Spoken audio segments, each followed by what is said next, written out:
All right, let's just dive right in. Valentine's Day. It's that one day a year that can feel like the entire planet is just wrapped in red and pink, celebrating one very, very specific kind of love. You know that feeling? If you're single, it can feel like you're just standing on the sidewalk, peering through a window at a party you weren't invited to. You see all the happy couples, the big romantic gestures, and oh my gosh, the endless social media posts. But here's the thing, that feeling of being left out, that little voice that says you're somehow less than because you're not part of a pair, well, it isn't just in your head. Nope, it's a real documented social phenomenon. Researchers have actually spent years studying the subtle and sometimes not so subtle ways our society puts couples on a pedestal and the real impact that has on single people. And today, we're going to pull back that curtain. The first step to really understanding something is being able to name it.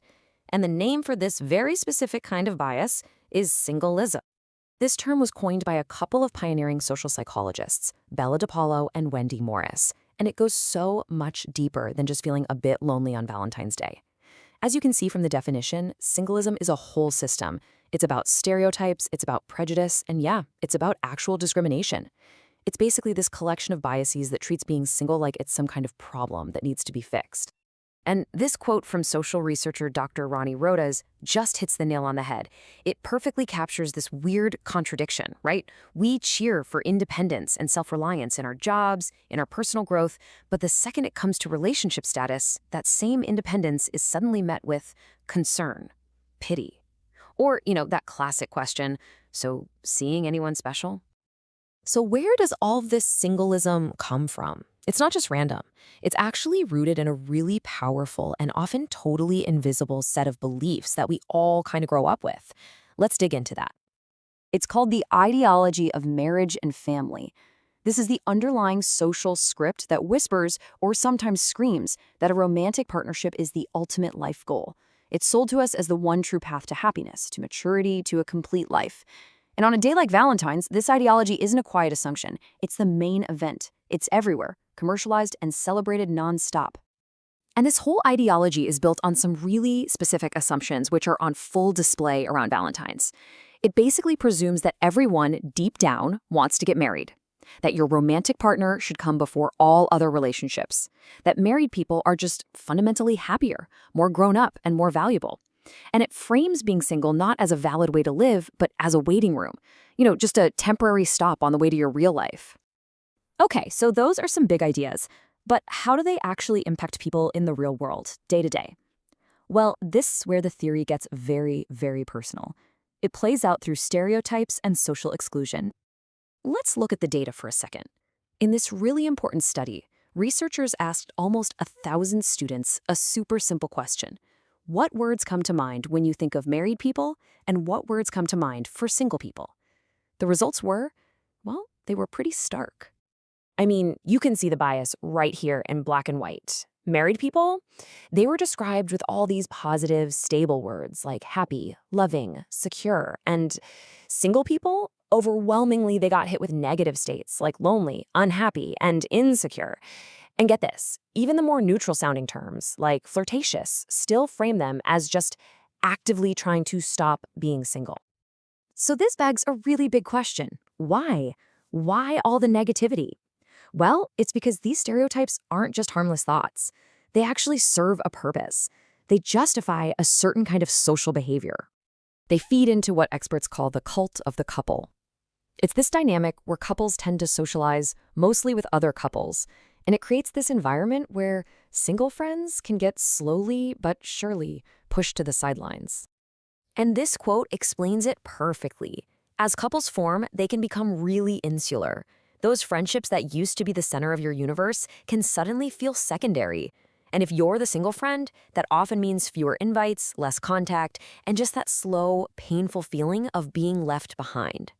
And if that feeling of exclusion hurts, it's so important to know you are not being overly sensitive. This is backed by science.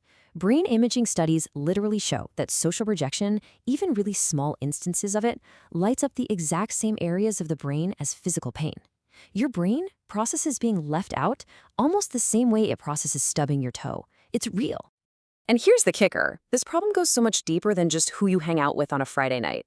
This bias against single people is actually woven into the fabric of our society. It's structural, it's institutional. Just take a look at these examples.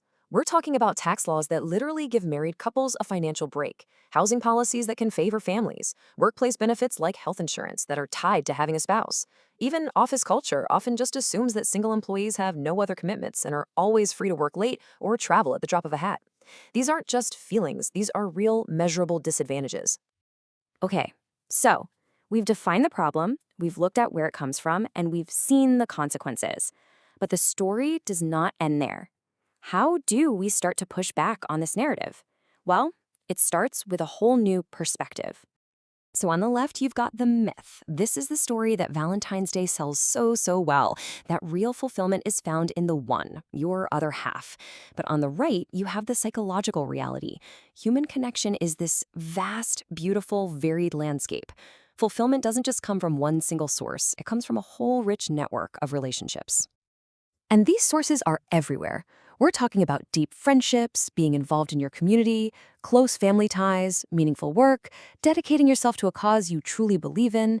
These are all powerful, legitimate sources of love and identity and a meaningful life that whole ideology of marriage just tends to brush off as secondary. So this is it. This is the ultimate takeaway. Your relationship status does not define your worth. Being single is not a deficit. Being in a relationship is not some grand achievement. Your value as a human being, your ability to love, to contribute, to live a life that is bursting with joy and purpose, has absolutely nothing to do with whether or not you have a romantic partner. So I'll leave you with this question to chew on, especially around this time of year. What if holidays like Valentine's Day weren't just about romantic love? What if we used them to celebrate the deep love between friends, the bonds of our families, and all the different connections that make up the rich, complex, beautiful tapestry of a life well lived? What would that world actually look like?